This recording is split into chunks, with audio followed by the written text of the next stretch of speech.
Hey, it's Conrad Thompson. Thanks for checking out the podcast here on YouTube. Be sure to hit the subscribe button and the notifications bell. You'll get a notice anytime we upload some new content. And when I'm not asking Bruce, hey, how big was Batista's? Well, you know. One of the things I like to do is help people save money. And if you're watching this video right now and you're in a 30-year loan, man, you're overpaying your single biggest bill and you may not even realize it. I want you to do a little experiment for me. Take your calculator out, multiply your monthly house payment by 360 payments. That's how many payments there are in a 30-year loan. That big scary number, that's your total of payments. You're looking at that number? You know you can do better. Keep more of your own money right now and go to savewithconrad.com. Or maybe you've got credit card debt. Man, it's not a matter of if I can save you money with that. Your average interest rate on a credit card is more than 20%. And by the way, all the interest you pay on those credit cards, it's not tax deductible. Whereas the mortgage interest, well, that is tax deductible. So if you owe this debt, it's up to you how to pay it back. Doesn't it make sense to get the cheapest rate possible and the greatest tax deduction possible? Find out how much money you can save right now for free at savewithconrad.com. You don't need perfect credit. Even scores in the 500s can be approved, and it's no cost out of pocket. But maybe best of all, we're licensed in more than 40 states. We can help more families than ever before. But how much can we save you? Find out right now for free with a quick quote from savewithconrad.com.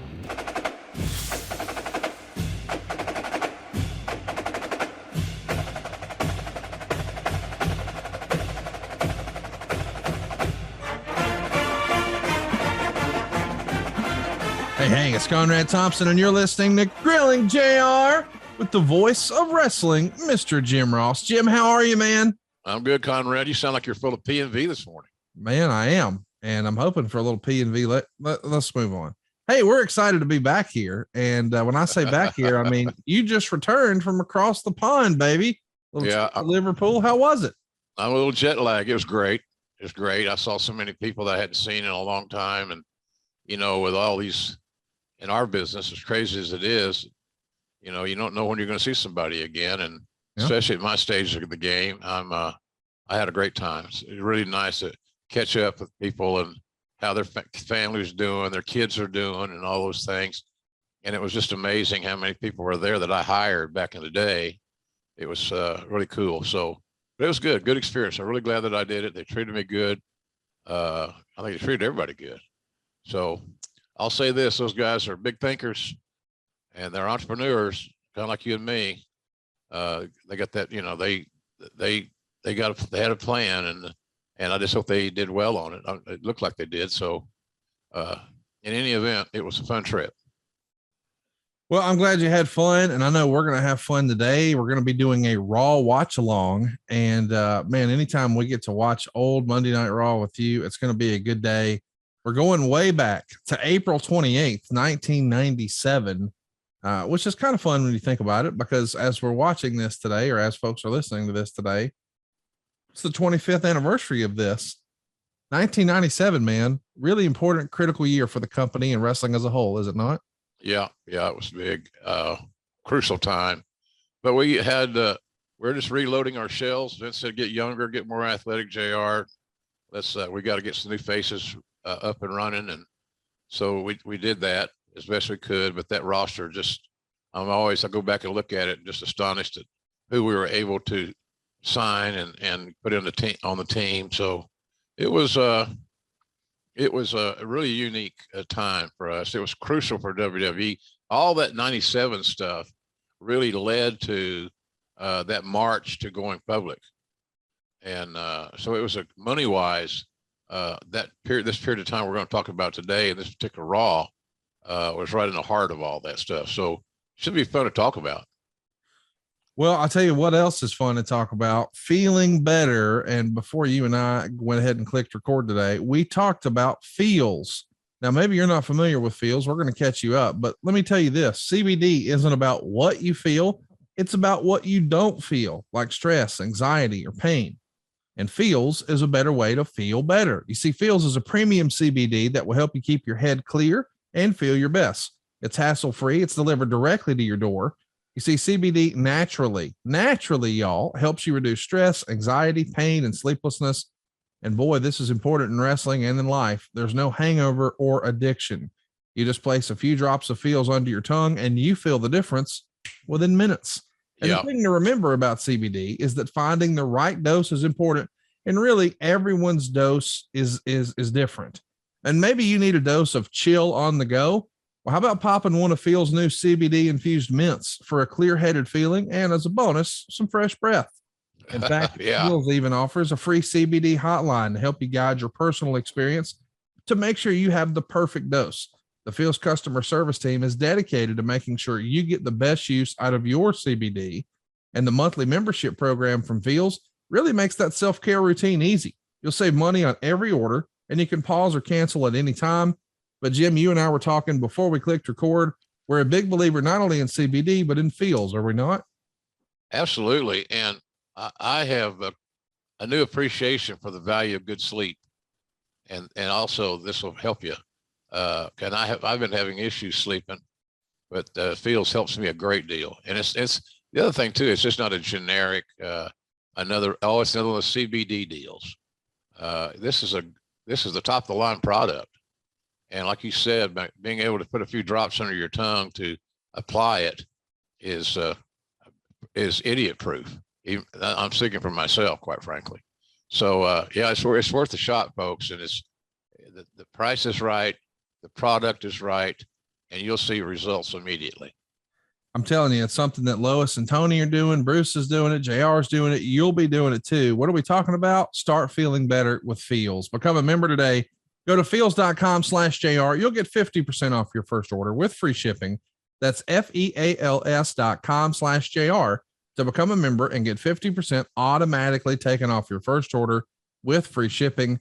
That's feels.com/JR. And Jim, before we get going, I feel like we should sort of at least briefly talk about, you guys have a big time pay-per-view coming up for AEW. Before you know it, you're going to be back out in Vegas again. Between you going to Liverpool this past week and Vegas around the corner, it feels like things are getting more back to normal, right?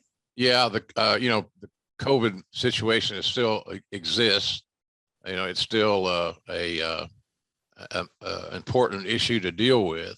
I got a booster shot just a few days ago, another booster shot. So I think I'm prepared for my trip. I was prepared for my trip. I'm prepared for any trip as far as COVID is concerned. But it looks like the COVID issues, there's more information. And I don't know. I don't say it's run its course. It hasn't.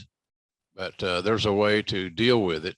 And that's the only thing you can do. I believe in science, Conrad, not politics, as far as this is concerned. So I'm pleased with where this is going. And, I had no trepidation whatsoever about going to England. I just felt like, this is under control as far as I'm concerned. I can still mask up. I don't have a problem masking up. So it's an interesting time for us. But I'm like you. I'm glad that it's lessening somewhat because it provides more opportunities. I don't know what the payroll was for the big show in Liverpool, but it had to be strong because they had a big time crew there. Yeah, big time crew, and they weren't just ham and eggers. These were big time players. So it's I'm glad things are lessening somewhat. We need a break, and I think we're slowly getting into that. We got a break period of time. So all good, man. It's all good. We all just got to work together, be smart, and do what the people with the science tell us to do. I don't have a problem with that. Well, I'm excited that we're actually getting to go back and talk about the good old days today. So without further ado, I want everybody to fire up your Peacock machine and let's go to season 5, episode 15 or episode 17. I'm sorry. Season 5, episode 17. Specifically, it's April 28th, 1997. I love doing these with you, Jim, and I'm going to do us a little countdown. And when I say play, we'll press play. How's that sound? I can handle that. Okay, here we go. In 3, 2, 1, play. I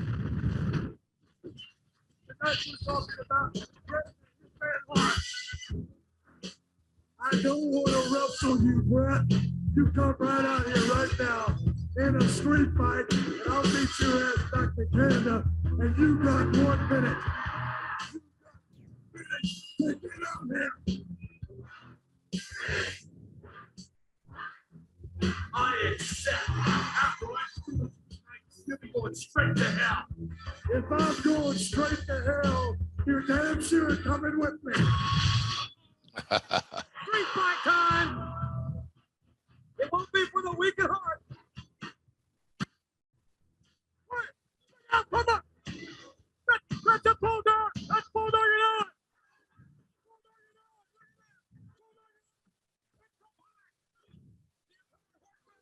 They're getting the heat on Stone Cold, Conrad. Big time. And of all people, making the proverbial save, his boyhood dreams are coming true. He's swinging a chair, Shawn Michaels.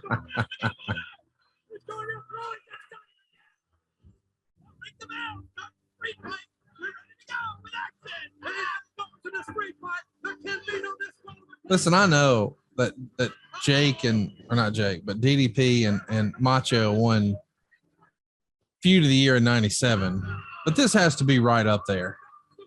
Bret and Austin. Oh yeah, I was unaware of the other match you talked about, DDP and Macho Man, and I got no disrespect for those guys, obviously, but they're great stars and they've established their legacies. But I don't know how you pick any feud of that year over Austin and Bret. I don't see how you could do it, and I'm biased, so take that for what it's worth. This really was magic, what we're seeing here. This is still the build of Stone Cold Steve Austin. Of course, at this point, let's track it here with the ambulance.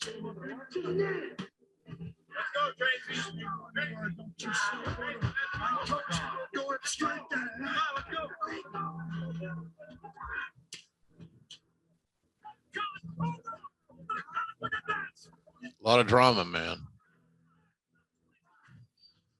Told the world that I would send Bret Hart straight back to Canada, and that's exactly what I did.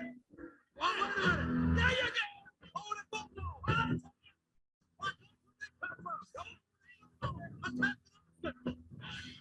This is one of the reasons that Austin was always that DTA, don't trust anybody. So when he got saved, it was not that often. Right. He didn't have that many allies. Brian Pillman. It's good to see Brian, right? Great to see Brian, especially given their shared history. And now here we start the show. But what a recap, a 3-minute little video to get us going, to catch us up on what happened last week. But that really was maybe one of the best, and correct me if I'm wrong here, but this is a few weeks into the new look and feel of Monday Night Raw. But it feels as if Vince Russo is getting more and more writing power, or whatever you want to call it, behind the scenes. But that sort of thread that went throughout the show, where you don't just see the main storyline or the top star once or twice, you see them throughout the show.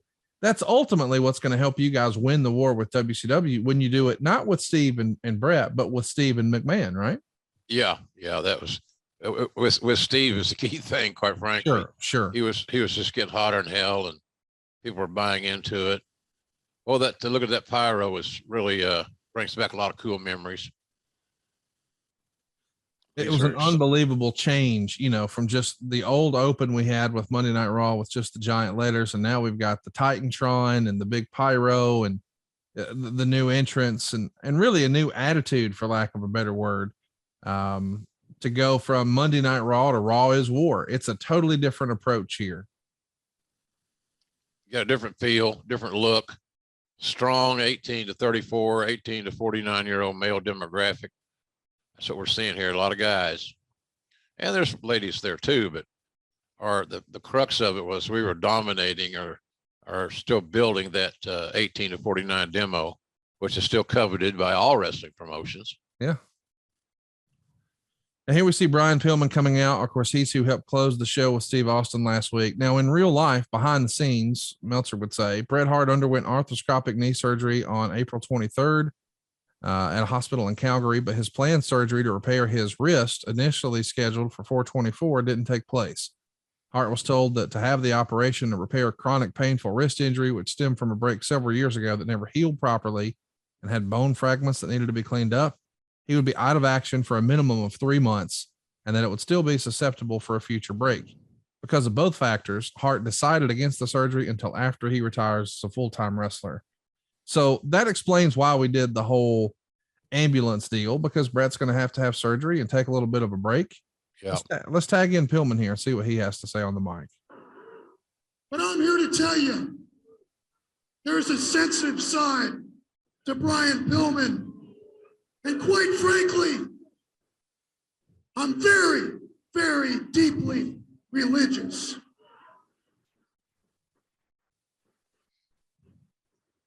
And since last week, after playing the carnage of Raw over and over again in my mind, I became deeply disturbed.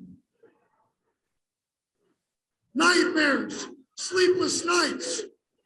I didn't know if what I had done was right. But thankfully, a glorious awakening overcame me. I was overwhelmed with the spirit of truth. And since that day, I have been compelled to pray for all of our misgivings. So we know this is going to lead to quite the promo from Steve Austin, where he's going to say essentially something like, you better give your soul to the Lord because your ass belongs to Stone Cold. And boy, it's quite a pop. Yeah, that was a great line. Great comeback.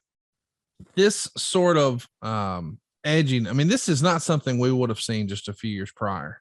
A promo in the ring like this, first of all, or a crowd like this, frankly. But then to have something a little more controversial, a little more edgy, it does feel like something that the WWF avoided. But man, we're really trying things, and we're doing so in an effort to try to close that gap on the ratings. Raw the prior week drew a 2.75 rating and a 4.24 share. Compare that to Nitro at a 3.39 rating and a 5.43 share. That's still a little tighter than it had been. Of course, on the other side, they're still riding the success of the NWO, but Stone Cold is starting to catch fire, and we've got some great storytelling here going down, but we're having to take risks and chances and not just do business as usual for the WWF, right? Yeah. It was a different presentation. I was never a big fan of interjecting religion in a pro wrestling storyline. Still not. Just don't think it's necessary. There's a lot of other ways to skin the cat, so to speak. But like you said, Russo he was edgy and Howard Stern-ish, I guess I should say. It's just amazing. Brian goes out there and cuts this promo, which is so unique and different. And he wrote it. I don't, nobody wrote copy, I don't think, and no disrespect to Vince Russo, who did a great job there, more often than not. I didn't agree with everything he wrote, but so what? But this is a heavy duty dialogue from a guy that's kind of creating it on the fly. He knew where he wanted to go, and he knew the direction this promo was going to take. But that was Brian was able to pull this off. So looking at how so many promos are scripted and guys are doing promos based on memory, I thought Brian did a hell of a job with this promo, even though I didn't like the tenor of interjecting the religion into it. I want to mention too how creative we're having to be writing wise. Brian Pillman is not the old Brian Pillman here. He's had his ankle shattered. He's had multiple surgeries. So he's not exactly, Stone Cold's piping in. Here we go. You better pray that I don't come out there and beat the hell out of you. Speaking of saviors, not even Bret Hart is going to be able to save your ass. I'm not afraid of the devil. It says in the good book, an eye for an eye, and to turn the other cheek.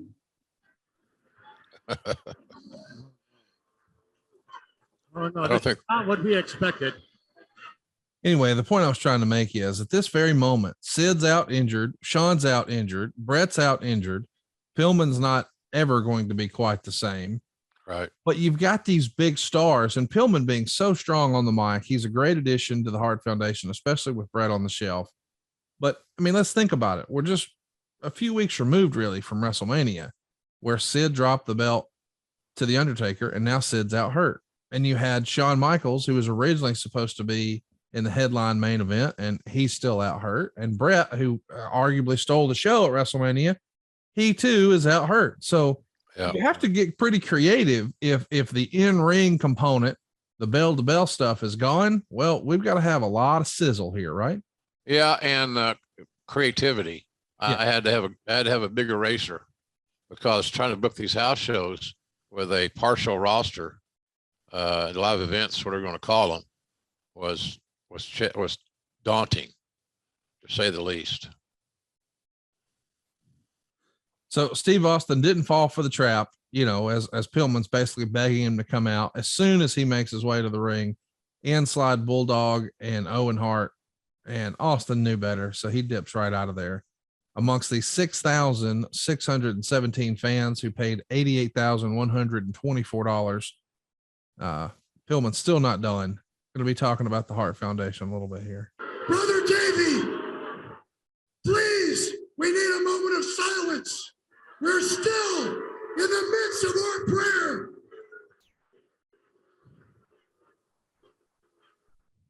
Before we were so rudely interrupted, I'd like to finish our moment of prayer because. Let me mention, Meltzer would write this. Weekend house show business was huge. April 25th at the Kiel Center in St. Louis. Did 8,335 tickets for 139 grand. The next day in Kansas City, they had 9,750 fans for $164,000, which, by the way, makes it the largest gate ever for pro wrestling in Kansas City, and one of the 2 or 3 largest crowds ever. The next day in Sioux City, Iowa, they had 2,687 fans for $47,000. Meltzer would say, due to injuries, lots of card changes, the main event that drew the gates was Undertaker against Bret Hart, which confirms that everyone really already knows about the success of the Hart heel turn. It wound up with Undertaker pinning Davey Boy on top all 3 nights. So even though it feels as if business is headed in the right direction, it might not be enough. And what I mean is, we're going to know that just a handful of months after this, we're in April, so I guess it's September, 5 months later, that's where Bret gets the news from Vince, hey, I can't afford to honor your contract. But here we are saying, man, this is the largest gate ever in Kansas City. But there's just so much more to the business than just ticket sales, right? Yeah, but it sure as hell helped us, because, you know, we're drawing these houses on a whim and a prayer, so to speak. We just creative booking, to say the least. I had to come up with a lot of different stipulations to add some sizzle to the cards. But these guys are the ones that made it work. And here comes the guy that was pulling the wagon, and coming out there with a weapon. The last thing you want to see is Stone Cold running down the aisle with what is that? An axe handle. He broke the axe handle off, and he just brought the handle down. He's swinging that thing like he was Mickey Mantle. Some kids out there saying, hey, Daddy, who's Mickey Mantle? He's the greatest baseball player that ever lived, kid. Well, that's JR's take on it. Here comes that promo we were talking about. And by the way, the hitman Bret Hart is on his way.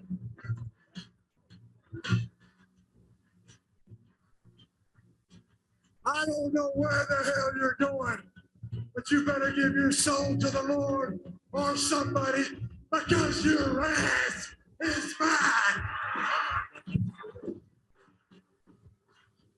Austin is the toughest game on these promos, man. Had this crowd in the palm of his hand. Yep. And again, the thing that I admire about this so much, Conrad, is the fact that Steve was riffing. You know, he knew what he wanted, where he wanted. He knew the road he was on, but he created all the twists and turns and the stops and all that stuff. What do you think of this 3-man booth here? Jerry Lawler, Vince McMahon, and Jim Ross. We know it won't be too much longer, and Vince will step away, and it'll just be you and Jerry. But what do you think of that 3-man combination? I liked it. You know, I'm not a big 3-man guy, but nonetheless, I liked our chemistry. You know, I'd a lot rather have Vince sitting beside me doing commentary as in my ear when I was doing commentary. It made it so much easier, so much smoother, at least in my opinion. We come back from commercial here after giving a little preview of what we're going to see tonight, running down the match card, and Pillman's in the back praying. Let's track a little bit here. To see his brother Owen, his brother-in-law Davey, and so I can greet him with our best wishes. Please hear my prayer. Lord. Meanwhile, back in the ring, here's Flash Funk, the former Too Cold Scorpio. What'd you think of the Flash Funk gimmick? I didn't mind it. You know, Charles Skaggs is his given name, as Granny would say. Hell of an athlete. Yes, sir. And a tough guy too. He was not just a high flyer, flip flop and fly dude. He's a tough dude, I promise you. And so Charles was a good get for us. I think I may have hired Charles through the recommendation of Vader, if my memory serves me correctly. And I think they became buddies in Japan. You just go find them where you can, man. Well, we try some things that don't always work, and here's a shining example of that. The former Billy Gunn is now Rockabilly, and yes, you don't have to adjust your television set. That is the Honky Tonk Man right here in the Attitude Era, 1997. I guess we're 8 days into the Rockabilly gimmick, and it's DOA already. He lost the debut against the real Double J at the pay-per-view, beat him the next night on Raw, and now this. I get that on some level we may have our arms around, okay, the smoking guns time is over. It's time to do something different. And I think people are still shocked when they meet Billy Gunn in real life. This is a man and a half. He is Hulk Hogan's height and size, but people don't feel that way for some reason, maybe because he was a part of a tag team, but I'm sure Vince sees a guy like that and says, man, there's got to be something here. And we know ultimately we find it with badass Billy Gunn. That's part of the New Age Outlaws, but we're still a ways away from that here. And this Rockabilly gimmick, I think it can be chalked up to the old 2 C's. This is just bad creative, is it not? Well, it didn't work. So I think it becomes bad creative by default. It just didn't work. You can see these guys are working hard. Yes. Too Cold Scorpio doing his thing. Rockabilly, Billy Gunn, like you said, he's a big, magnificent athlete. He still is a son of a bitch. Yeah. I don't know. He's ageless. He looks better now than ever. And obviously he's 25 years older than he is right here, which is pretty remarkable when you think about it. It's amazing. Those 2 Rugrats of his were probably just, I don't even have, they're even born, quite frankly. I don't have, those kids are young, they're in 20s, but they got some potential as well. The Gun Club. The Ass Boys. Yeah, the Ass Boys. The son of Ass Man. And that's not the license plate that Kramer got his hands on Seinfeld. Ass Man. Talk to me a little bit about doing business with Honky Tonk Man here in 1997. Listen, I know a lot of people online have pretty strong opinions one way or another, but you can't deny that guy had so much success in the WWF in his first run. I mean, he had white hot heat. He was one of the biggest heels in the entire business at that point.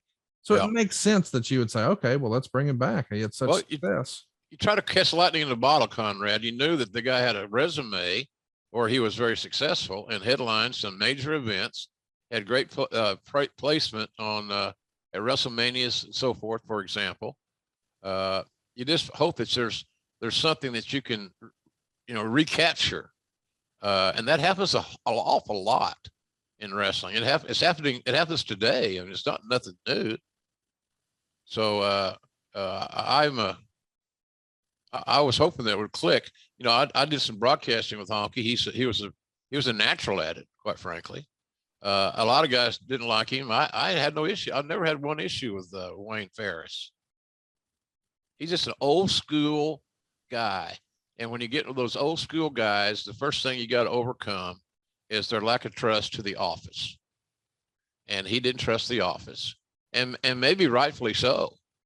But I never had any, in my role, I never had any issues with him. I remember taking him to South Africa, and he and I broadcasting. And he was, for a guy that had not done it, he was a natural.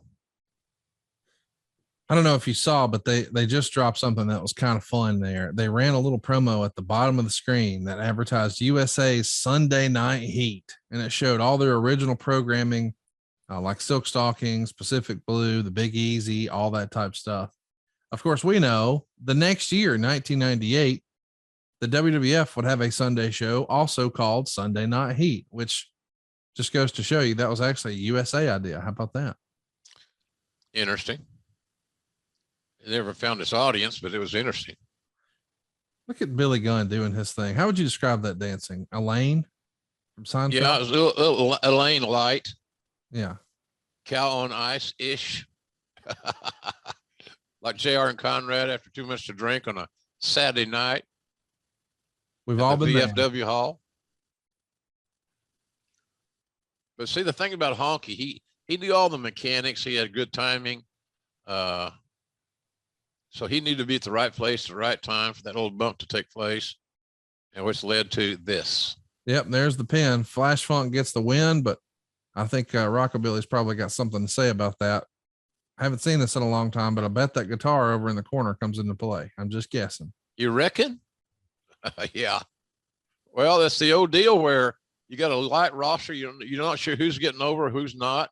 You got a fairly good idea. Here it comes. Runners on base on the ninth. Boom.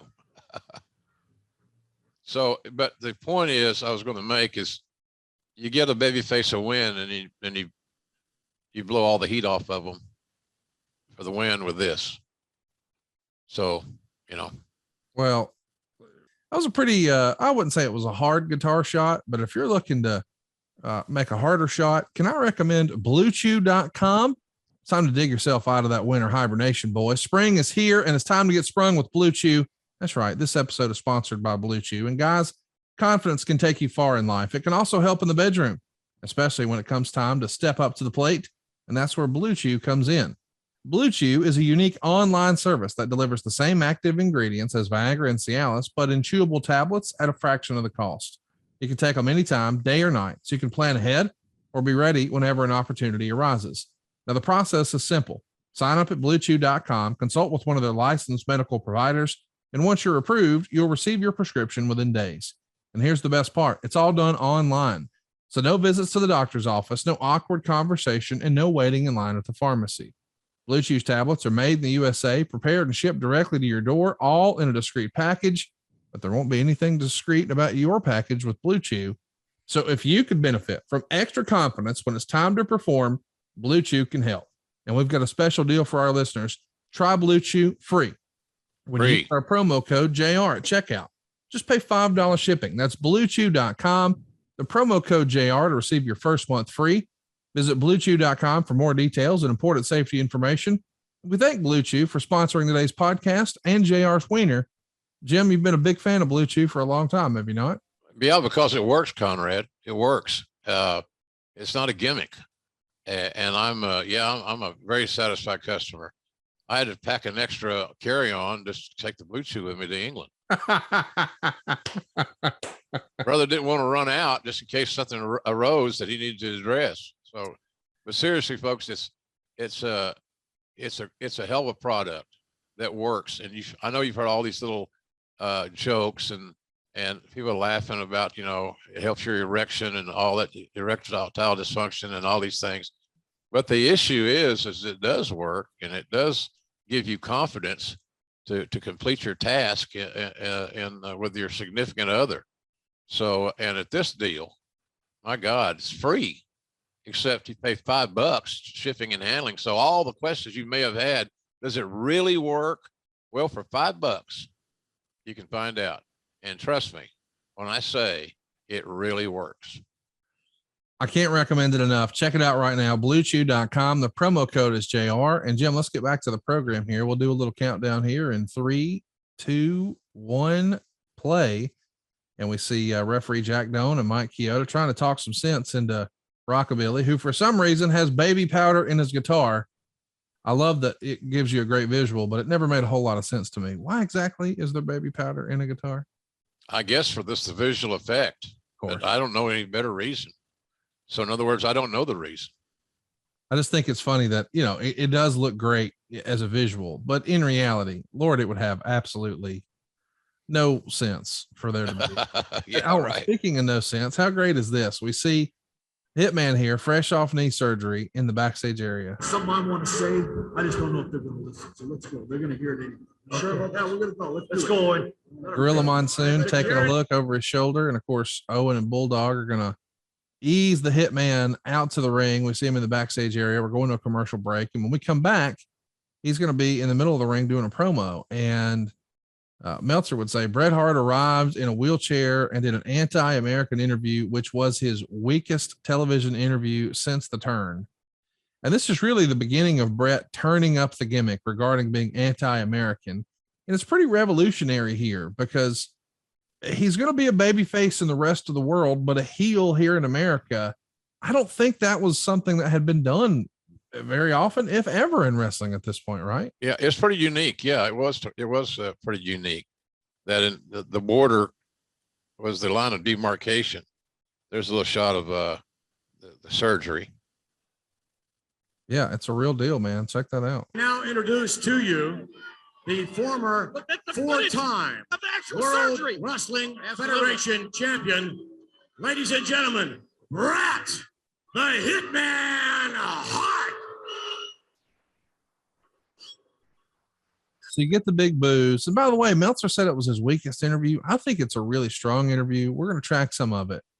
But he says something in here that I still remember to this day. Something like, don't you hate that I always keep reminding you I'm the best? Well, that's how the rest of the world feels about the USA or America or whatever he says. But I just think this is really well done in that a lot of times some of the good guy, bad guy stuff can feel rather cartoonish, but the best bad guys, Jim, they believe what they're saying is true. I mean, they don't think they're being a bad guy. They think they're just being honest. And I think that's what Bret was doing here. I think so. I think you're right. Let's track it here because, boy, these fans are all over him. I know where Brian Pillman's coming from, and it's great to see him on his hands and knees praying. But Brian, no matter how much you pray, every once in a while, one slimy, rotten hyena breaks through and makes the kill on a lion, a real lion, the king of the jungle. But he didn't kill this lion, he just wounded me. But all the praying in the world won't help. The likes of Stone Cold Steve Austin, the scum of America.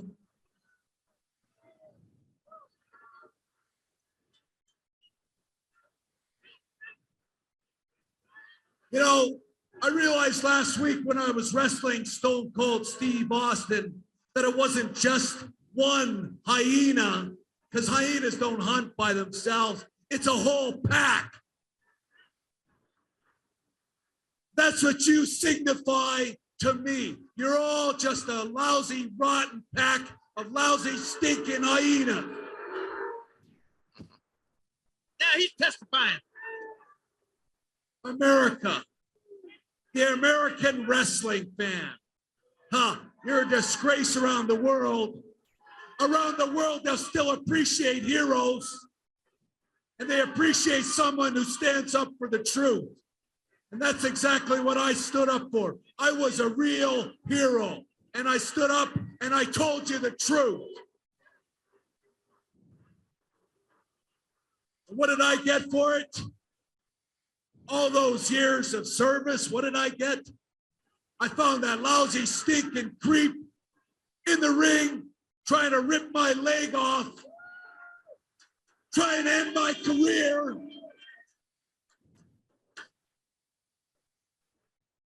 You know, I don't care what you think of me, but I know one thing, that I never deserved that. You know, all you have to do is watch the television. You can see how bloodthirsty the American wrestling fans are. You want your little blood. You want the snap of the bones. You want blood poured all over the place because you're a sick, depraved society.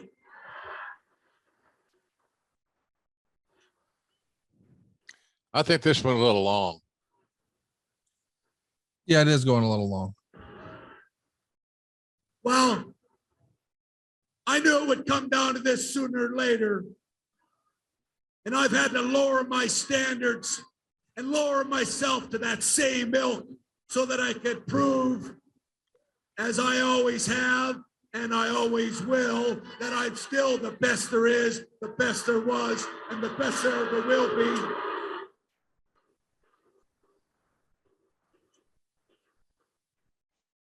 Aren't you sick of that? Don't you just hate that? But I keep talking about how I'm the best. Yeah. Well, now you know how the rest of the world feels about the United States of America.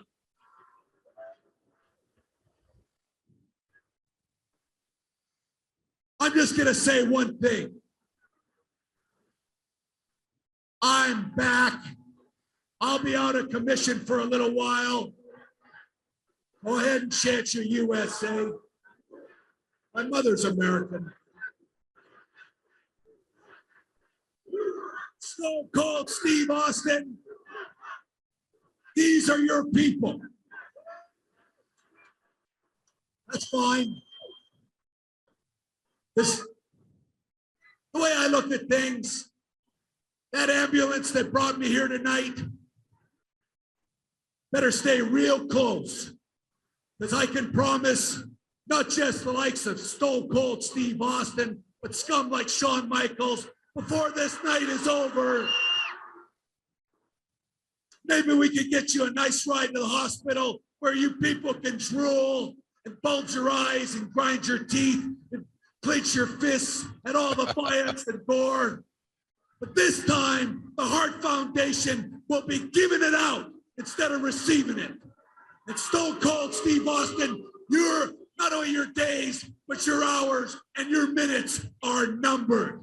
You people make me sick. Get me out of here. So there you go. And I know that we've spent a lot of time talking about on today's program and in other shows from this era about Bret Hart in 1997. But I think this is the best, for lack of a better word, character work we ever saw from Bret. You know, he has this edge that I think really, really suits him well. What say you? It was real and it resonated, Conrad. Yeah. It was real in his mind's eye. One of the things that always works is the fact when a heel is speaking the truth in their mind and they're so convinced that they're right that they can't, nobody can change their mind. And that's the thing about it. You know, we didn't hear anything that Bret said that wasn't in his mind true. And the audience also knew that, you know, that's just that Duncan Leslie was one of our schedulers. There's Dunk.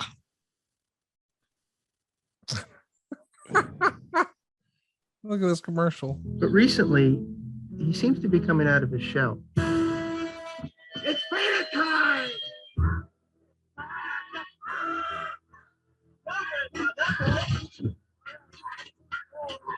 He's starting to scare me.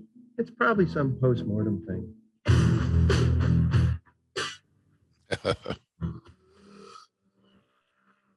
Well, here comes the LOD, Conrad.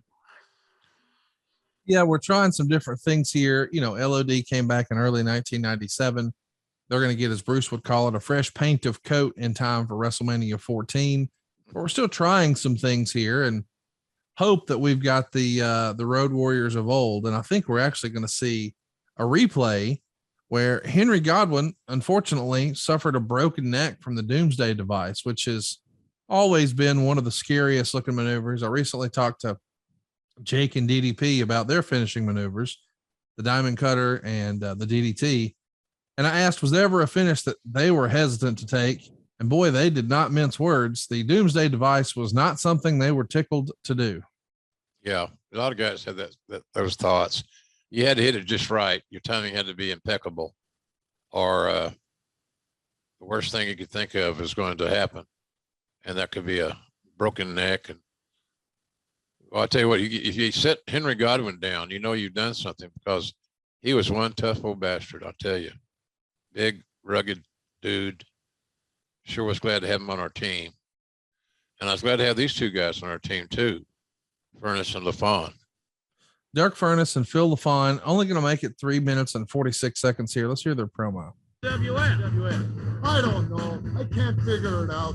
We take pictures. We sign autographs. These people don't realize that we're international superstars, and they can't cope with our style.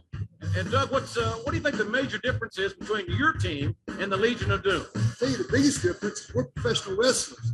They come out here dressed like clowns. You know, the other thing is the fans. These guys play a home game every night they wrestle. If we had that kind of support, we'd have the championship belts right now. Very frustrating. So the gist is of that interview, hey, these guys aren't over, which is an interesting approach. Oh, the fans just don't know that we're international superstars. You know, we're ready to take pictures and autographs. It's a different approach, is it not? Yeah, but we didn't do a good job of featuring Furnas and Lafon. They should have had a bigger build. They should have been made to mean more before they made their debut. I mean, you know that the LOD is going to get the win. Okay, so that's nothing unusual. They won most of their matches. But I liked Lafon and Furnas. I thought maybe I made these mistakes before, you know, getting guys that came from Japan, and especially All Japan in those days. You know, maybe we get them too late. Maybe their bodies are just not going to rebound like you want it to. But I'm not. I don't regret ever hiring them and signing them. I thought they were two class acts, but they were banged up, and they were more banged up than I had the knowledge of, if that makes any sense. They passed our physicals, but still, the wear and tear, sometimes you can't measure it until you get in the heat of battle. Yeah, it wasn't quite the same. And that's the story for a lot of talent. But, you know, we often say here on the program that timing is everything. And man, think about the success and the matches that we would be enjoying with Furnas and Lafon if they were around today. Can you imagine them and FTR, them and the Young Bucks? I mean, the matches would be phenomenal. No doubt about it. And yeah, that AEW tag team division is getting stronger by the day, it seems like.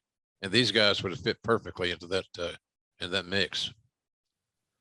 You mentioned a minute ago, you know, the Road Warriors, they won most of the time. And I thought, I wonder if somebody ever figured out their win percentage. And as I imagined, everything's online. The Internet Wrestling Database tells me that unbelievably, Road Warrior Hawk's win percentage throughout his career was 71.12%. I can't believe we have data like that, but there you go. That means he's winning 7 out of 10 matches. Pretty good. His career. Yeah, pretty good. Not bad. Not bad. Better than Belichick. I want to mention, if you have a 300 batting average, you're a first ballot Hall of Famer. That's right. So there you go. Meltzer would say this. Match was a style clash. Actually, Road Warriors against almost anyone nowadays is a style clash. Furnas and Lafon desperately need a manager. They're so not over, it's like they're 6 feet under. For the first time in history, they're actually doing a gimmick as Furnas and Lafon's gimmick, as explained by Vince McMahon and Jim Ross, where basically they aren't over. That's the gimmick. McMahon explained that American fans aren't used to Furnas and Lafon's European style. So that's what it is. They did an interview challenge, LOD, after the match. It was just a dead segment. So we're trying something here, but. That's encouraging to read. That's really encouraging. That's promoting the business. It's one guy's opinion, for God's sakes. And look, Dave Meltzer's been a friend of mine for 30 years. Yeah. He's a smart man when it comes to pro wrestling. But let's not go crazy about his opinion. His opinion is just that. I respect it. But I don't agree with all of them. Oh, of course not. I'm sure he doesn't agree. He's called out some of my calls. You know, so what? I don't care. Yeah, it's an opinion. That's all. Yeah. So the crowd gets to see the Road Warriors in action. That's why a lot of them came here to Omaha, Nebraska. I always think of Jimmy Raschke from Nebraska. Baron von Raschke. Oh, look at that guy. Who's that? The young guy with the hat on. Look at that handsome devil. Let's track. Yeah, right. I'm surprised Vince didn't have me wearing a mask. Well, you guys had some things to say about the Legion of Doom before we went on the air, but what do they cost you that matchup? Well, just like we said before, it's so frustrating around here. These guys play a home field advantage every night. We're getting tired of it. We had to come in here. I have to do the referee's job. They got the illegal guy. It's just getting out of hand. Are you two blaming the fans on your loss? Never mind. It took two of them to be one of us. And all I'm saying is rematch and rematch soon. We're trying. Yeah. Those guys are not the most skilled on the mic. Yeah. Quite honestly. So we're putting them in a position that didn't quite fit. And Meltzer was absolutely correct. You know, with a manager, say, for example, Jim Cornette, they'd had a different feel and texture to them. No doubt about it. I mean, think about that. If we would have presented Bobby Eaton and Dennis Condrey without Jim Cornette, it wouldn't have worked. Oh my God. Well. That's scary to think about. So here's Saturday Night After Hours. This is the tamed down version of Shotgun Saturday Night, but we still have Sonny on the stage in a bed under some covers, but fully dressed with the Headbangers. Track it. Come out here. And Ahmed Johnson is pretty much the Little plug for Sonny, because Sonny at this point is still the most downloaded woman on AOL, which is what most of America is using for the internet in this era. And here's Ahmed Johnson doing a little backstage interview. But no, I don't know what you expect from me, Vince. I don't know what anybody expects from me anymore. You got me going to get three guys going in a game fight by myself. You want a game fight? You got it, Drew. Does anybody want me? I'm right here. You want it? You got it. You want me to get crazy? I'll get crazy. Sitting there apologizing. For what? You gotta fight three guys? Three guys trying to kill me? I'm a gang member, baby. Remember that. All right, I think we've put enough of this. I agree, Vince. Too damn much yelling and screaming, frothing at the mouth. There's Brian still on his religious pilgrimage. Next thing you know, he'll be joining the Bill Gaither trio and singing gospel songs. There's nothing wrong with that, kids.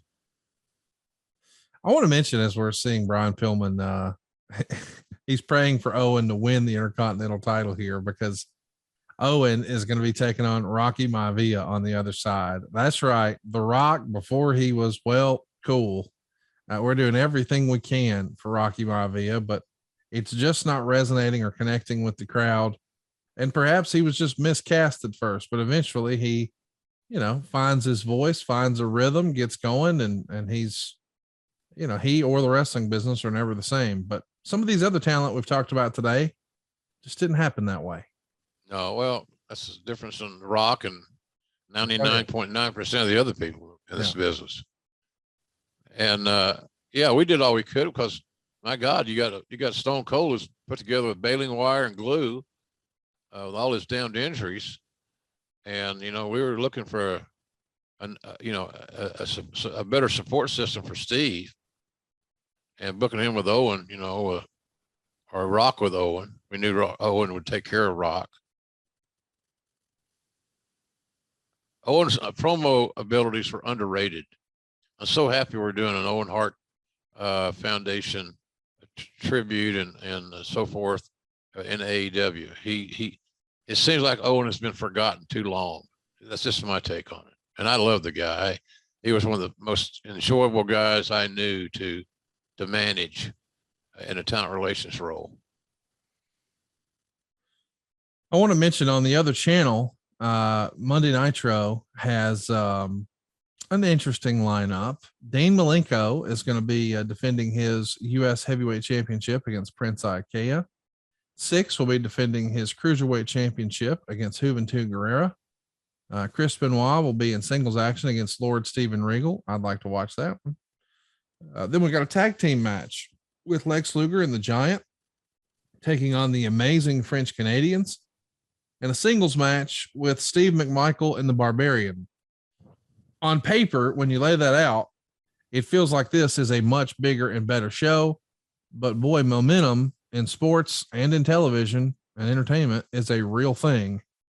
And Nitro still wins with Mongo and the Barbarian and the Giant and Luger against the Amazing French Canadians. That's what was frustrating. They had momentum and they're riding that wave as they should have. That was smart booking by Eric and company. But it was frustrating because we thought, without sounding so egocentric, it's sickening, that we were putting out a pretty good product. Yeah. That story with Bret and Steve was a thread that was running through the show. And now you followed up with two of the best workers of all time. And I understand that they weren't, at this point in time, Owen was far ahead of The Rock as far as skill set was concerned. But you look at these two guys, and it's not hard to see that a 6'5" athletic third generation guy is someone you want to invest heavily in.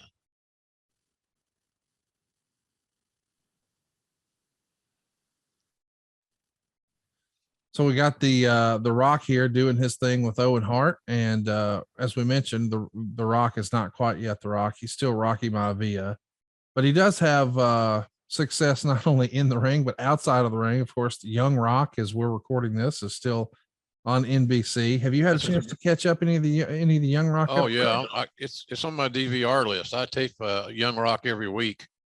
My old friend Brian Gewirtz is so involved in that.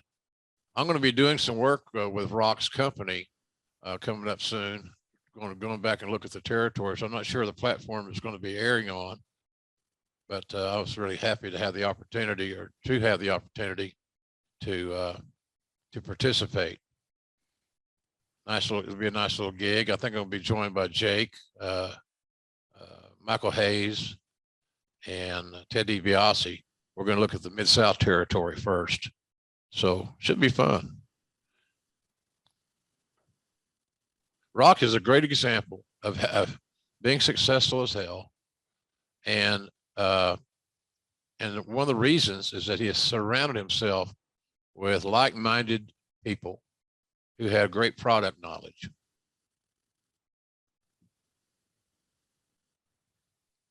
The Rock has clearly exceeded all expectations, but I know that when he first debuted, you called him on commentary and every chance you got the opportunity. Oh, this is a blue chipper, blah, blah, blah. And you told us about having lunch with him and all the ladies coming to check and see if he needed anything. So you knew he had that intangible it. Yeah. But did you think maybe you had done too much too soon?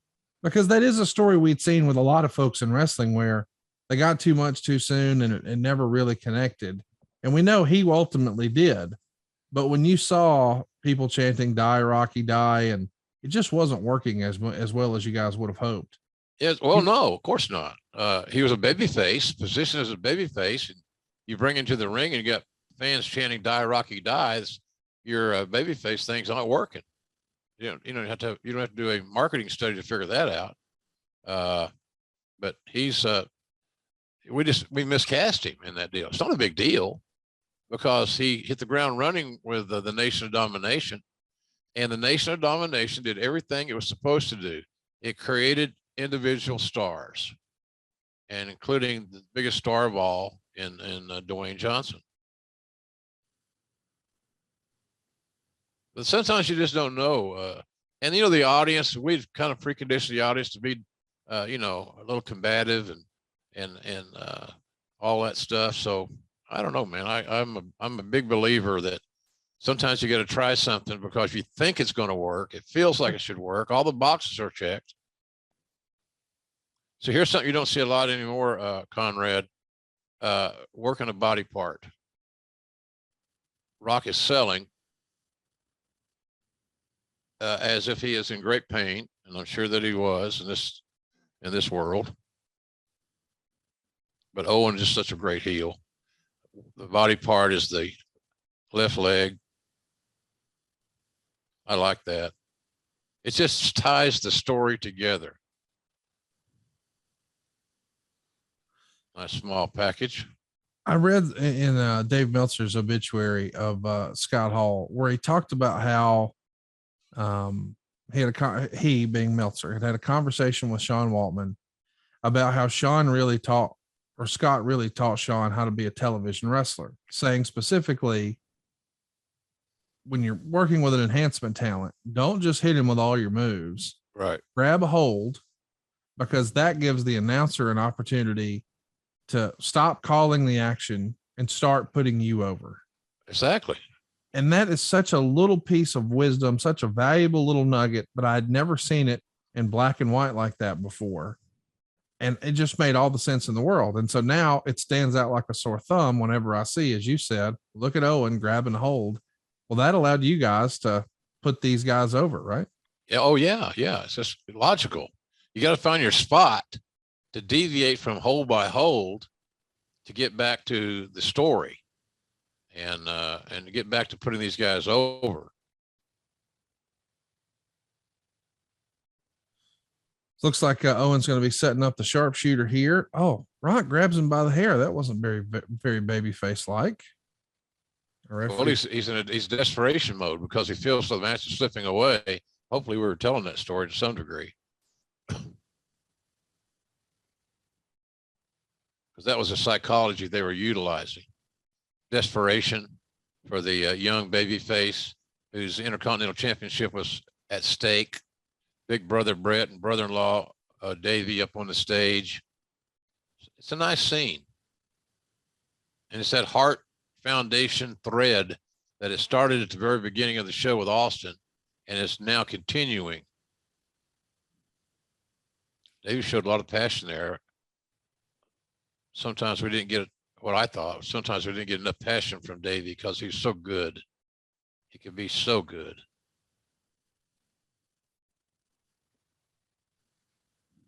Man, Tim White. Wonder what he's up to these days. He lives down here in Florida. I follow him on Facebook. Follow a lot of our guys on Facebook because you kind of keep up with their pictures and their families and things like that. So, but he's doing well. Timmy's in his 70s. He was another tough guy. He didn't want to screw around with his ass. It's pretty fun to see early Rock here because, you and I have spent a lot of time through the course of our podcast venture here together, seeing Rock when he was at the top of his game, but when he's really still finding his voice, if you will, it's really fun to go back and see sort of before he was a star. And you see things like just a moment ago, that Irish whip where Rock released Owen in nearest to the corner he was throwing him in. In other words, too many guys use an Irish whip and they let their opponent go on the good side, or I'd say the bad side. There's a cover, not much of one, but it's desperation again. But Cowboy taught me that a long time ago. If you're going to give somebody an Irish whip, take them past the halfway point in the ring diagonally, so they have shorter distance to travel. Therefore, they have a shorter distance to be able to change their direction or to go to plan B. Davey Boy's little celebration dance was tremendous. Yeah, Davey during this time was showing great emotion, and that's kind of what Vince was looking for out of Davey all along. Nobody ever doubted Davey's ability to work. He was a great worker. He looked like $1 million. Oh, yeah, Owen has won the Intercontinental title, but Davey really got into this thing. There's Bret with a very rare smile during these times. Owen's going to carry that belt until he drops it to Stone Cold at SummerSlam with the whole busted pile driver situation.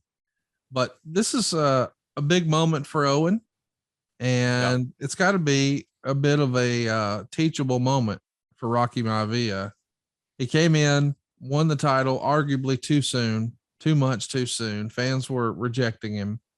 And now it feels like when the belt comes off of him that maybe this Rocky Maivia experiment is over.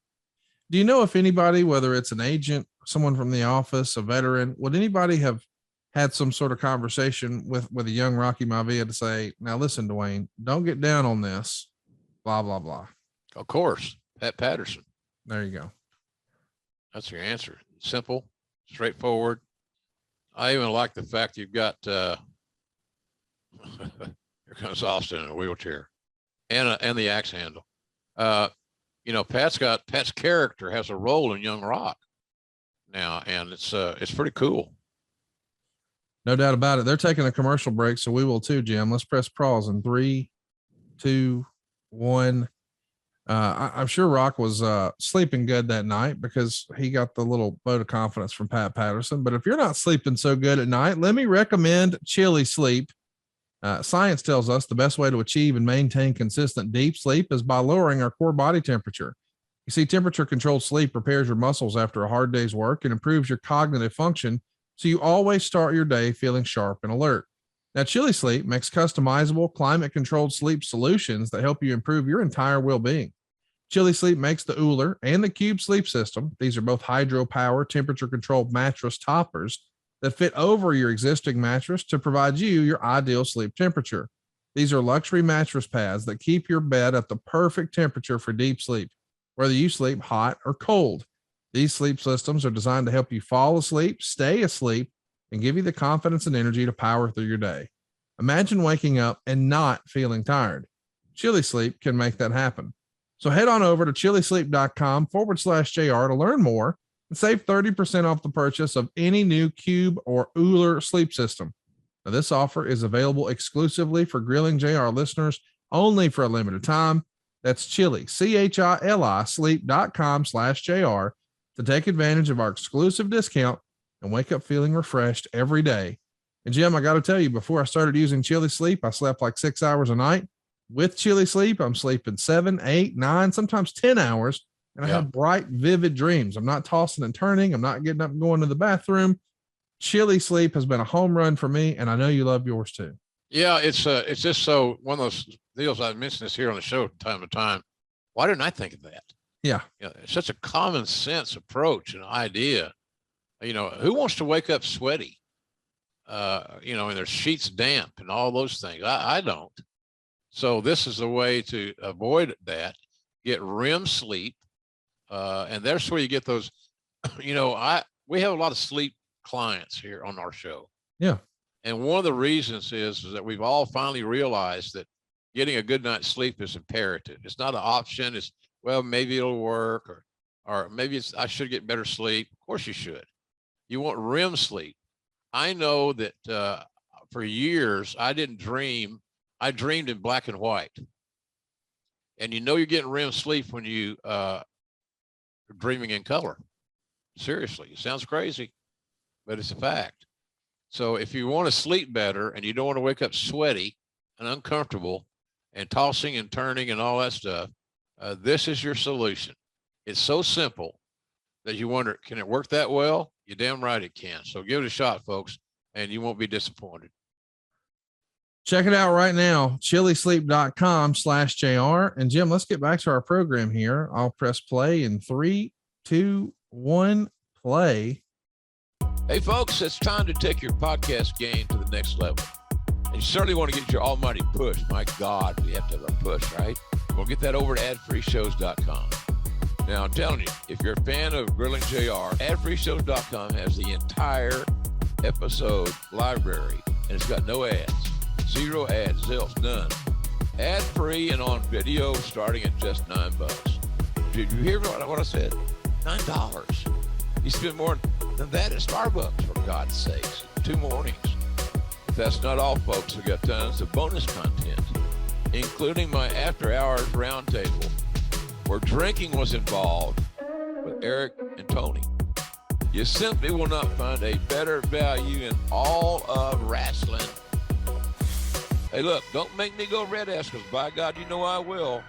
Hurry over to adfreeshows.com right now and sign up. And I thank you.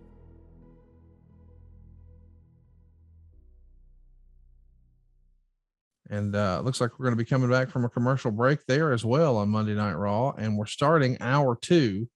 What did you think of these opens here when you guys rolled them out in 97? I liked them. Good product. It was good elements, slick elements, I thought, and added some sizzle to our show. These graphics and all these things were kind of new. And again, I don't know that all this money would have been spent on these promos, these graphic opens, if we had been winning the Monday Night War. Vince is spending a lot of money on production elements, as we're seeing here.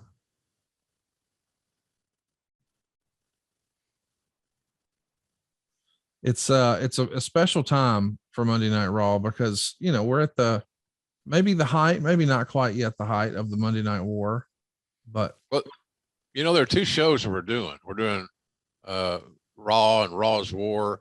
That was a ratings thing. It allowed advertisers a choice of getting the early version of Raw or the late version, which at times became more edgy. Nice crowd in Omaha. No doubt. 6,600 fans, 88 grand. Small building. The building was packed. I want to say this might have been, it seems like that was one of the nights that Maurice Mad Dog Vachon joined us, just as a come by to say hi. He was friends with a lot of guys, especially Patterson, who he worked with extensively in the AWA for Vern Gagne. But Mad Dog made his home in Omaha.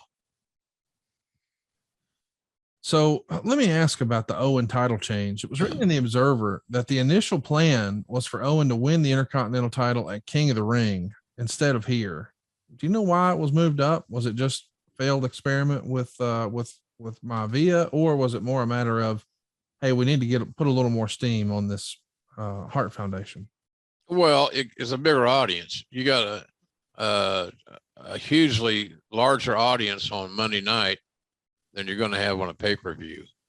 Eyes, balls on the sets, the hut usage, homes using television, homes using video, whatever. It's a different world than it is now, where you have streaming services and all these things. So you got a bigger audience. Also, got him a prop. He loved this kind of stuff. Yeah, we started hour 1 with Steve Austin, and now we're starting hour 2 with Steve Austin, this time with an axe handle and a wheelchair. Who wants to see a wheelchair match? All you got to do, Bret Hart, is wheel your little carcass down here, and I promise you, you have my word that I'll sit here and fight you wheel to wheel.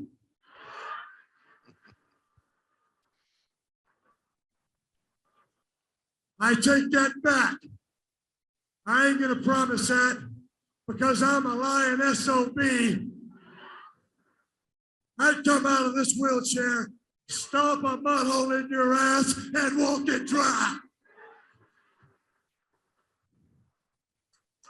This whole thing, every single one of you hearts, Brian Pillman, the whole thing is designed because the last thing you want to see is Stone Cold Steve Austin as the World Wrestling Federation champion.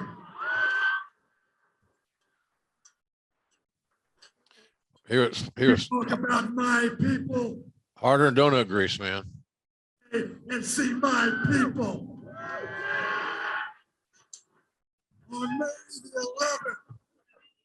On May the 11th, the Undertaker, you will indeed see the coldest day in hell.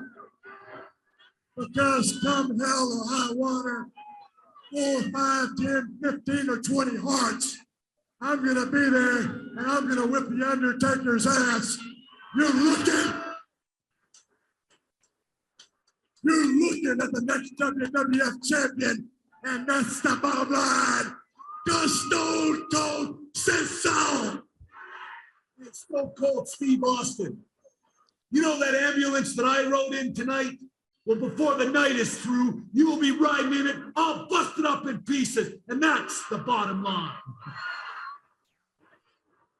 So in other words, stay tuned, kids. Going in nameless. It's every one of your answers. I love this thread, man. We're keeping it going. Austin and Bret are all over the TV. It's giving people a reason to stay tuned, or they could switch to the other channel and watch Mongo and Barbarian. Well, you're all over that Mongo Barbarian thing, ain't you? Well, it's just amazing to me that we've got all this talent here. Yeah, I know.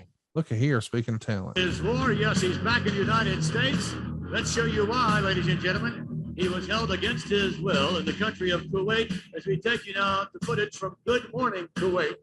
Vader, watch this now. Feel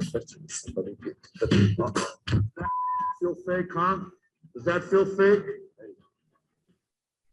Does it?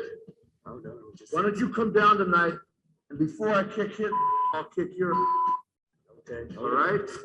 Don't. Hey, we're not here to be insulted. I'm not here to be insulted. Taker sitting there saying, "What the hell, Leon? God Almighty!"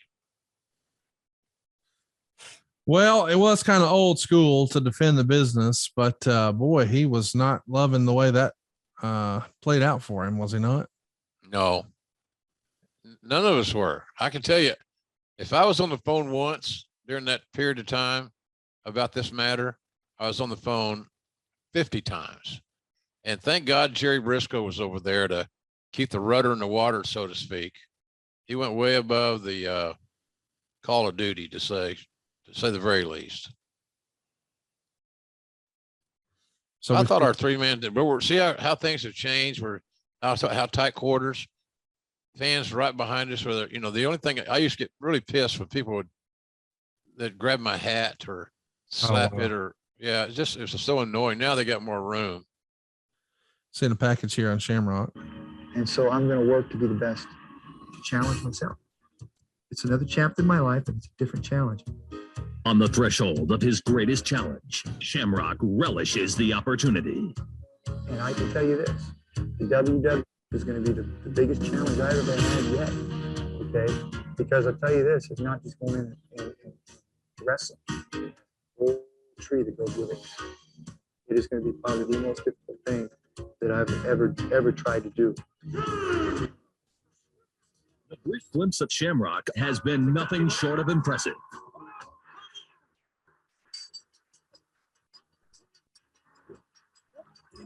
Or we really needed Kenny to get over, and I thought he was going to. He had that star rocket ship feel. There's no one. And I'm making a challenge on national TV in front of all the American people. Believable, Conrad. Looked great. Showed no fear. Just go out and you prepare for it and you do what you can do. Sometimes Kenny had problems getting his alarm clock to work. Do whatever. His preparation has fueled his. I loved him. I told Jerry Briscoe one time, I said, I got to take Shamrock out here in this loading dock and find him. So if I'm not back in 5 or 10 minutes, please come get me. I love that.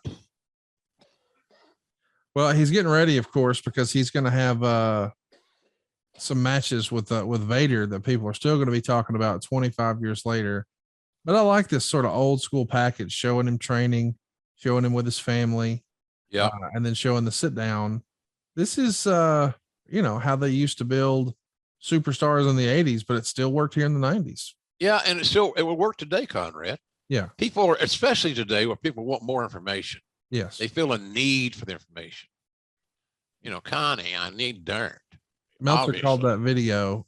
They aired a Ken Shamrock video, and it was the best thing they've done with him to date.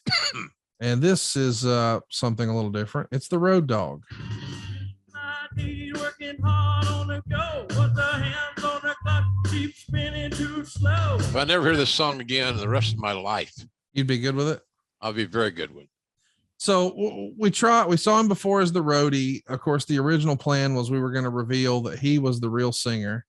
That didn't come to fruition. Jeff Jarrett walked out. We never really got to pay it off. Just about the time that Jeff Jarrett's going to show up in October of 96 over in WCW. Well, what do you know? Our buddy Brian Armstrong, Brian James, Jesse James, as they're calling him here, he's going to debut for the WWF on Superstars and start telling everybody, no, I was the real singer. And now he's trying to do that here of course, ultimately with this gimmick and Rockabilly, seems like an odd pairing, but maybe not with the country music piece, but they become the New Age Outlaws and exceed all expectations. All of them. But that is not the plan. That's 1998. 1997, the plan is Vader kicks your ass in 1 minute and 34 seconds. Here we go. Well, you keep trying things. Yeah, you keep trying things, and throwing the hook in the water and see if you get a bite. Because again, just exactly like Billy Gunn, we knew that Road Dogg was a hell of a talent. He just had to fight. And we had a great story, a great program for him to be involved in, Connie. But heck, we just had to give it a shot. And if he got over somehow, there's a spark of getting over as a baby face. First of all, I never thought that was going to work either, because Brian is a great heel. He knows how to general a match, lead the match, and so forth. Well, this has got to be a challenging sight to see that big smelly son of a gun now step in the ring, and knowing he's going to go over. The challenge is going to be for you, because after the match, I think Vader's going to have a little interaction with you. And I was going to whip his ass right there, but they were on live television. I was that close, Scott. That close. You didn't want to expose the business, No. Boy, he was heaving. Pronoun boy. Are you an assassin or an errand boy? Road Dogg had great fire. I love that about him. Still do. He's passionate. He's a podcaster, right? Yeah, man. Just started a podcast with Ryan Katz. I think now they're probably 3 episodes deep on Oh You Didn't Know. And man, I think Brian's got a story that a lot of people are going to be tickled to hear. First of all, he's charismatic. He's funny. He's witty. He knows how to tell a story. But man, from growing up, the son of Bullet Bob, surrounded by all his wrestling brothers, and then going to serve our country and doing enhancement talent for WCW and being the roadie for Jeff Jarrett, and then all of this stuff that we're seeing here, but then the New Age Outlaws and the struggles with the drug addiction. But more importantly, most recently, man, a pretty big player behind the scenes for WWE not too long ago, the head writer of SmackDown. So you're going to get something pretty unique and pretty special with that Oh You Didn't Know show. So check that out anywhere you enjoy podcasts. And you hear JR really going off about Vader here. Let's track it. What we can say, he showed that poor Kuwaiti national, the broadcaster, who quite frankly was scared to death. Well, I'm not scared to ask you some questions. That's what I'm going to do. Ross? What are you doing? What's he doing? Jim Ross, going up to grab a word. The man they call Vader. Well, now he's got to be the stupidest man in Omaha. I can tell you this, JR will be confrontational. You no kidding. I'd like to ask you a couple of questions, if you don't mind. Everybody knows the ordeal you've gone through in Kuwait. I just want to know if you have any remorse, if you have any shame for the embarrassment that you put your family through, you put the WWF through, he hated that. Through. I don't care if they like you or not. You've embarrassed a lot of people. You have any remorse? Do you feel ashamed of yourself? Ooh. I'm living on the square. One time, once and for all, I went to Kuwait to do a job, and I happened to do my job. Because you're booked with the Undertaker. You're going to do the job. I laugh like this then. So and Bruce. To you one last time. I apologize for nothing. I apologize to no one. All right, a second question, if you have the moment here. As long as you've been in professional wrestling, I'm sure you've been asked a zillion times if wrestling is fake or not. Now, I'm not going to ask you that question because I don't agree with the question. But don't you think you overreacted just a little bit when this guy in Kuwait asked you? What the hell of an interview. That kid's got a future, Conrad. Nuts or what? Hey, Big Mouth, you know what? I can finish that interview that I started over in Kuwait with you right here and right now. That wouldn't be advisable. You know what I'm saying? Oh, look at this guy. man. What are you, a big tough guy from Oklahoma? Is that what you are? I'm doing my job. I'm asking questions. That's all I'm doing. You're acting like an idiot. I'm not out here to be insulted by you or anybody. Not by him, not by you, not by the WWF, and certainly not by all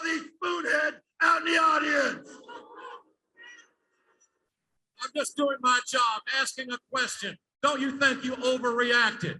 And I'm telling you that you're stupid and you need, I don't need that. I'll tell you that. you need maybe for me Hey, listen. to finish off what I started in Kuwait. Maybe that's what you need. No, I don't need. Maybe that's exactly. Now look at this, what McMahon. you need. Look at this. All right. Hey, come on. Hey, come on. Where's the kid Shamrock? Shamrock's in there. Boy, Ken Shamrock saved your ass. Yeah, you did. Belly to belly suplex for Vader. And I love that he pulled your glasses off, pulled your hat off. And I love that it was off mic, but you could still hear him saying, or hear you saying, Leon, that's enough. Hey, what, Conrad? Your buddy here ain't that bad. That was good stuff, man. Good stuff. And it was not rehearsed, and we had no lines. We kind of knew what we wanted to get to. And Kenny, great spot for Shamrock. Oh, yeah. He got a hell of a pop. Big pop, throws the mic down. We're off to the races. Like I said earlier, with all the injuries that we had, and especially on the babyface side, and some of our other young baby faces just continue to evolve and mature like Dwayne, we needed Shamrock to get over. And he was beginning to get over when he left. Really good segment here. Yeah. And Jim, we see Goldust in the back getting ready for his match, painting up. There's Marlena. What? This is very dangerous. I don't care. I'm going. Why not? Not tonight. Yeah, I'm going. There's no place for a lady. Where I'm going tonight, there's no place for a lady. So they went to a commercial. We're going to do the same. Press pause for me, Jim, and let's tell everybody that, Ken Shamrock saved your ass, but maybe it's time that our friends over at Credit Karma save your ass. Are you paying down old credit card debt? Well, that's a segue and a half from a real pro. Maybe a personal loan could be your solution. Loans usually come with fixed monthly payments, making them a simple way to pay off your credit cards. Plus, loans usually have lower interest rates than credit cards too, and Credit Karma can help you find the best option for you. Credit Karma uses your credit data to find the loan offers that are personalized for you, so you have a better idea of what loan amount you could be approved for. Credit Karma will even show you your chances of approval, so you can choose between loan offers that you're more likely to get approved for and apply with more confidence. Comparing loan offers on Credit Karma is 100% free. It won't affect your credit scores, and it could save you money. Credit Karma. Apply with confidence today. Apply with more confidence today at Credit Karma. Ready to apply? Head to creditkarma.com/loan offers to see personalized offers right now. That's creditkarma.com/loan offers to find the right loan for you. That's creditkarma.com/loan offers. Now let's get back to the program here, Jim, and let's keep it going in 3, 2, 1, play. And I think we'll be coming back from a commercial break here. And we're doing a little bit of a tease for In Your House. And all these years later, they've still got the bumper sponsored by Super Castor Oil. And we know that we're on our march for our next big pay-per-view. Of course, June is King of the Ring, but we had In Your House events in both April and in May. And it looks like Hunter Hearst Helmsley is going to be making his way to the ring. There he is with China in tow. This is still the blue blood era. We're not quite yet to the Triple H era, but we're just a few months away from that. But you can certainly see the evolution of Hunter. He used to come out with a different lady every night, and now he's got China, a little more of a badass edge to him, to the point that Goldust doesn't even want Marlena out here in case something happens, because we've seen China just ragdoll her more than once at this point. So here we go. These are two more guys that we were really depending on to evolve and to get better in their personas. Triple H's persona was continuing to evolve. We knew he was going to be a great heel because he had such great training with Hall of Famer Killer Kowalski. Walter, he also, some people may not know that Killer Kowalski also trained Frankie Kazarian. And I think that Frankie Kazarian is one of the most underrated talents in the business right now. Oh, no doubt. He's been so good for so long. Yep. I want to mention this is a big opportunity, this show we're watching here, Monday Night Raw, because even though we've been talking about what's happening on the other channel, this is one of those eras where, and I believe because of the NBA playoffs, we started to see some schedule shuffle, meaning Nitro was on an hour earlier than normal, and it was only 1 hour. So as a result, Nitro does a 2.7 rating because it's not the normal time. It's early and it's only an hour. Meanwhile, Raw does 3.44. Think about that. We're not head to head, so it's not quite the same. But the prior week, well, it didn't look like this. As we said earlier in the show, you're starting to close the gap. You did a 2.75 the week prior, but this week with no Nitro head to head, buddy, it's a 3.44. So you're getting some people to sample your product, and boy, you're trying to monetize it. You see right now, there's the hotline. You're hammering that. A little earlier, we saw the on sale for all the live events. You know, this is a big opportunity, and this feels like a really good show. Yeah, I thought so too, Conrad. That's why I said the frustrating part going forward when we were head to head is that we believed, and of course it may just be our own egos saying this, that we were having some really nice television shows. And but people got in the habit, the viewing habit, and that's what it's all about in a lot of the television game is developing viewing habits where it's an automatic tune-in. I'll say this: Triple H made sure that Goldust got his offense in, because the concept is if you're going to go over, you want to make sure that you beat somebody, and Triple H is going to make sure that that was the case. And then of course, trying to get her obligatory spots in. And here comes Marlena. I want to mention this is 1 week before you guys do the sit down interview, yourself, Dustin, and Terry. And Meltzer would say, they announced just as Ellen is coming out of the closet that Goldust will do an interview next week. So they'll acknowledge him next week as Dustin Rhodes, talk about being in Dusty Rhodes' shadow or whatever other explanation they're coming up with. Whose idea was that? The sit down interviews behind the paint, if you will, with Dustin and Terry? Probably a combination of Vince and the two Vinces, Russo and McMahon.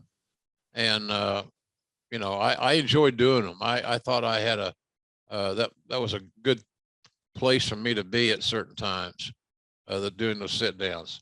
Think about all the sit downs I did back in that era that people still talk about, the Mick Foley stuff, Austin and Rock, all these type things.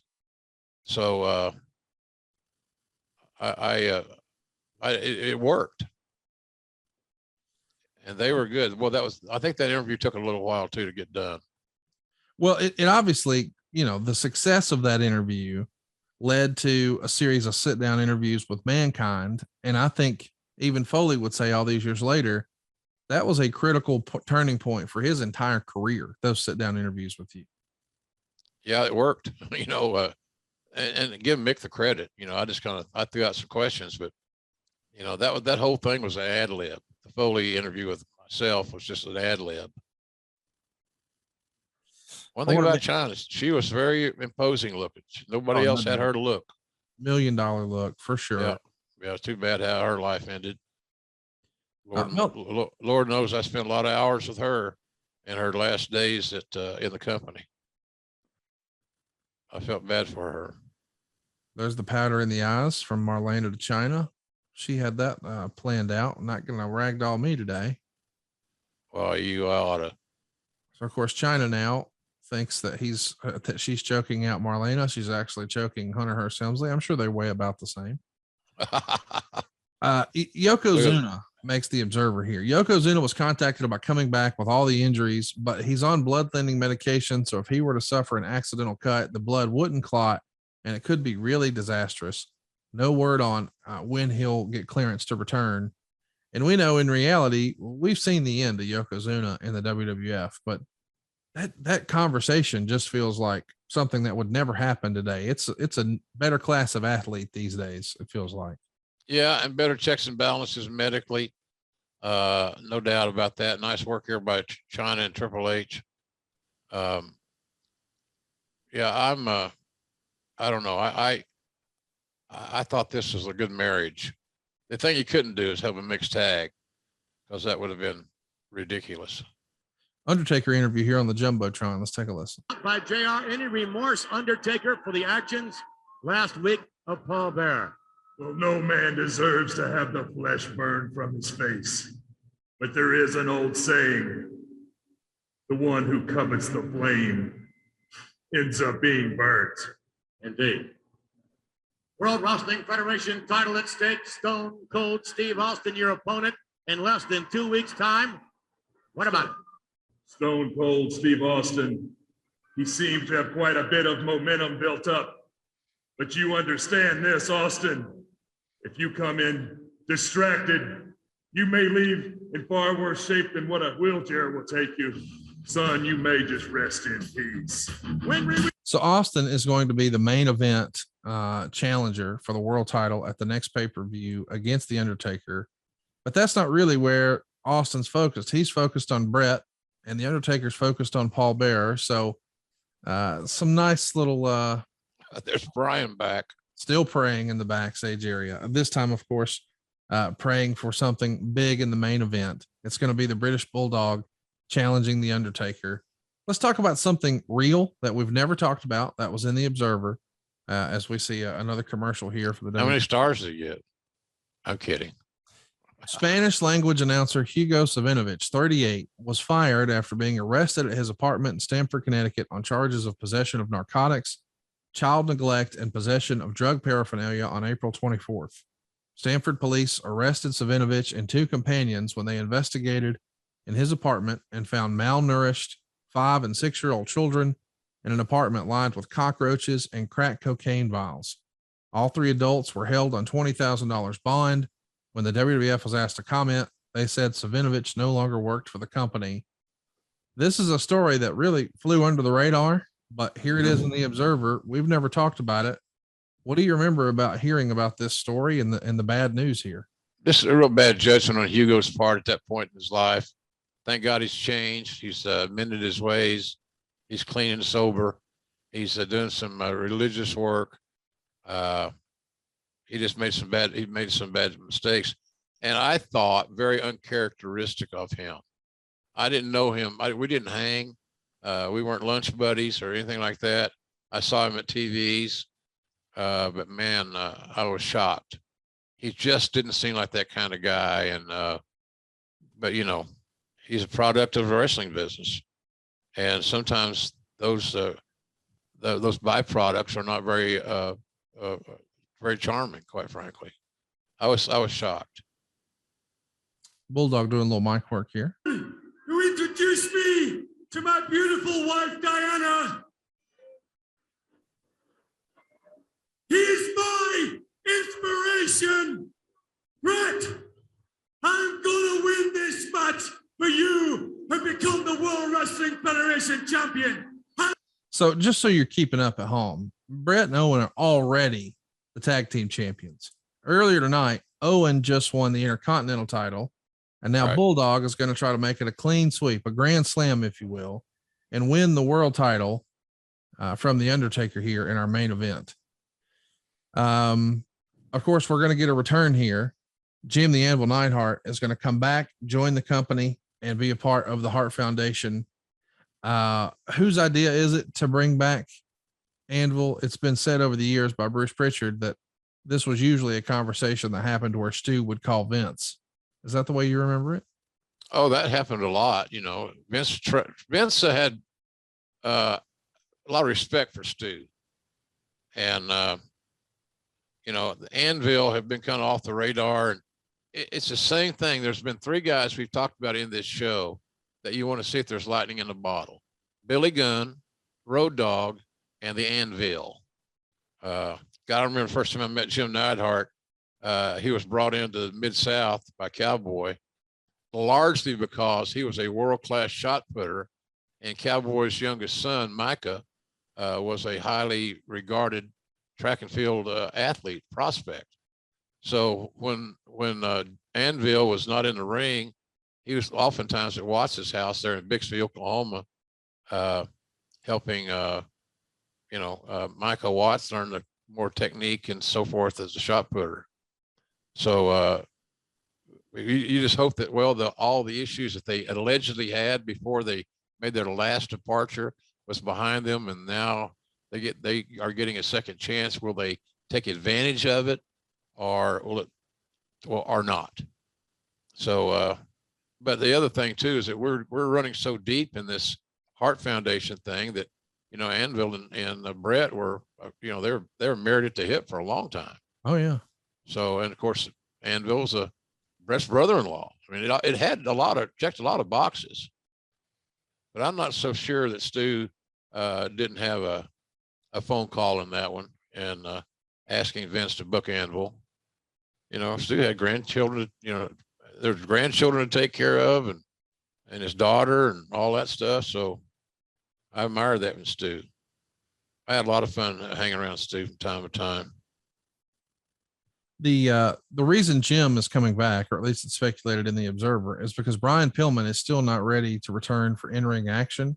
And they had a bunch of 6-man tags scheduled on the house shows and even all the way up to King of the Ring for the Hart Foundation. Now, originally, I think in theory, it was going to be Bret Hart and Owen and Davey, but maybe when Bret goes down, they think, well, Brian can do it and Brian can't do it. So here comes Jim Neidhart. So it winds up being Jim Neidhart, Owen Hart, and the British Bulldog in those 6-man tags.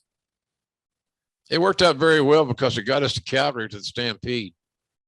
And that's still one of my favorite events I've ever broadcast in my life. The atmosphere was amazing. Just being in Calgary during the Stampede, being able to go walk the fairgrounds, have one of those giant turkey legs and corn dogs and all those things, was pretty damn cool. Pretty damn cool indeed. Big shot there in Omaha. As we said, 6,600 fans there in the ring. As we come back from commercial, British Bulldog did his patented standing suplex where he just holds the Undertaker upside down for quite a while. Yeah, it takes a lot of strength, Conrad, and balance. It's not easy. It looks like a spot, but it took a lot of strength, and it got Davey a near fall. And now the same thing the guys are still using today. They always want the 3 count when they know it's not there. Big choke slam by the Undertaker. Bulldog got up for him right there, boy.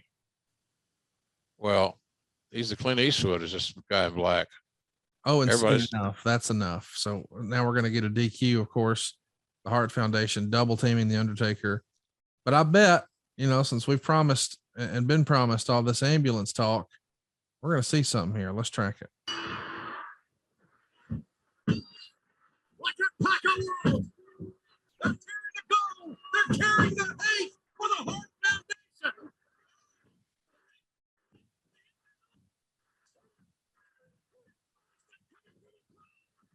Austin came through the crowd, not down by the ramp because that's where Bret was. So he comes through the crowd. He's going to even the odds up here, sort of teaming with the Undertaker to take on their common enemy, the Hart Foundation. Even though they're going to be opponents in just a couple of weeks. In 2 weeks. That was good writing. I thought good creative. They got married back together.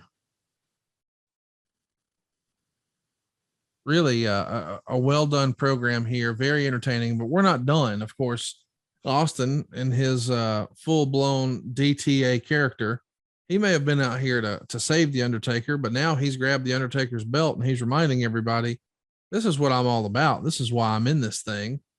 Steve Austin with the Winged Eagle. Of course, we know he's not actually going to win that belt until WrestleMania 14, but he's going to get his first title shot on pay-per-view here in just a couple of weeks. And they're nose to nose now, or as close as they can be with the height difference.